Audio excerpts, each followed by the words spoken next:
When I was a kid, the disaster we worried about most was a nuclear war. That's why we had a barrel like this down in our basement, filled with cans of food and water. When the nuclear attack came, we were supposed to go downstairs, hunker down, and eat out of that barrel. Today, the greatest risk of global catastrophe doesn't look like this. Instead, it looks like this.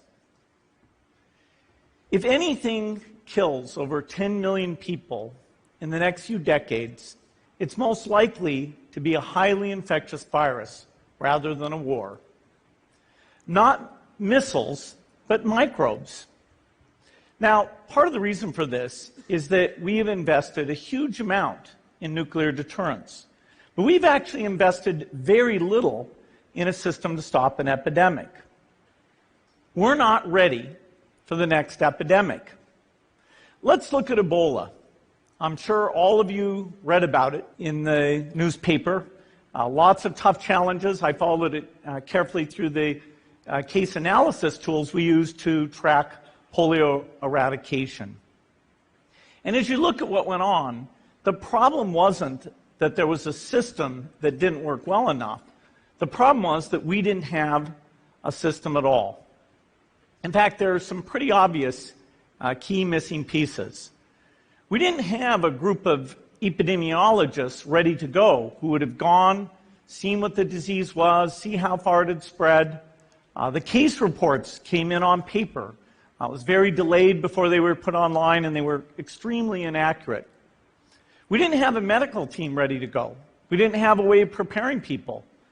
Now, Médecins Sans Frontières did a great job orchestrating volunteers, but even so, we were far slower than we should have been getting the thousands of workers into these countries. And a large epidemic would require us to have hundreds of thousands of workers. There was no one there to look at treatment approaches, no one to look at the diagnostics, no one to figure out what tools should be used. As an example, we could have taken the blood of survivors, processed it, and put that plasma back in people to protect them.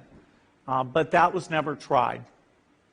So there was a lot that was missing, and these things are really a global failure. The WHO is funded to monitor epidemics, but not to do these things I talked about. Now, in the movies, it's quite different. There's a group of handsome epidemiologists ready to go. They move in, they save the day, but that's just pure Hollywood. The failure to prepare could allow the next epidemic to be dramatically more devastating than Ebola. Let's look at the progression of Ebola over this year. About 10,000 people died, and nearly all were in the 3 West African countries. There's 3 reasons why it didn't spread more. The first is there was a lot of heroic work by the health workers. They found the people and they prevented more infections. The second is the nature of the virus. Ebola does not spread through the air. And by the time you're contagious, most people are so sick that they're bedridden. Third, it didn't get into many urban areas, and that was just luck. If it had gotten into a lot more urban areas, the case numbers would have been much larger. So next time, we might not be so lucky. You can have a virus where people feel well enough while they're infectious that they get on a plane or they go to a market.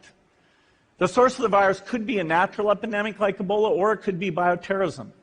And so there are things that would literally make things 1,000 times worse. In fact, let's look at a model of a virus spread through the air like the Spanish flu back in 1918. So here's what would happen. It would spread throughout the world very, very quickly. And you can see there's over 30 million people die from that epidemic. So this is a serious problem. We should be concerned. But in fact, we can build a really good response system. We have the benefits of all the science and technology that we talk about here. We've got cell phones to get information from the public and get information out to them. We have satellite maps where we can see where people are and where they're moving.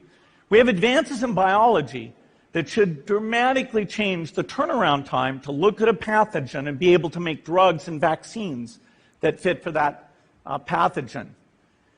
So we can have tools, but those tools need to be put into an overall global health system, and we need preparedness. The best lessons, I think, on how to get prepared are, again, what we do for war. For soldiers, we have full-time waiting to go. We have reserves that can scale us up to large numbers. NATO has a mobile unit that can deploy very rapidly. NATO does a lot of war games to check, are people well-trained? Do they understand about fuel and logistics and the same radio frequencies? So they are absolutely ready to go. So those are the kinds of things we need to deal with an epidemic. What are the key pieces? First is we need strong health systems in poor countries. That's where mothers can give birth safely, kids can get all their vaccines, but also where we'll see the outbreak very early on.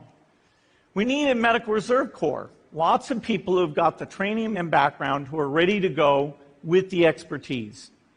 And then we need to pair those medical people with the military, taking advantage of the military's ability to move fast, do logistics, and secure areas. We need to do simulations, germ games, not war games, so that we see where the holes are.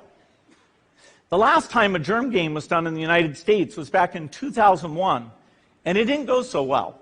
So far, the score is germs 1, people 0. Finally, we need lots of advanced R&D in areas of vaccines and diagnostics. There are some big breakthroughs, like the adeno-associated virus, that could work very, very quickly.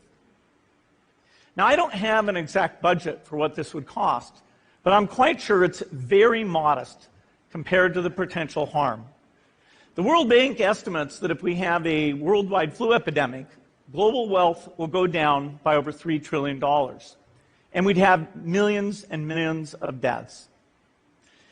These investments offer significant benefits beyond just being ready for the epidemic.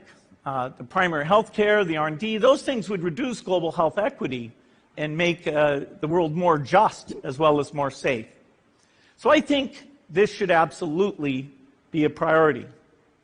There's no need to panic. We don't have to hoard cans of spaghetti or go down into the basement. But we need to get going because time is not on our side. In fact, if there's one positive thing that can come out of the Ebola epidemic, it's that it can serve as an early warning, a wake-up call to get ready.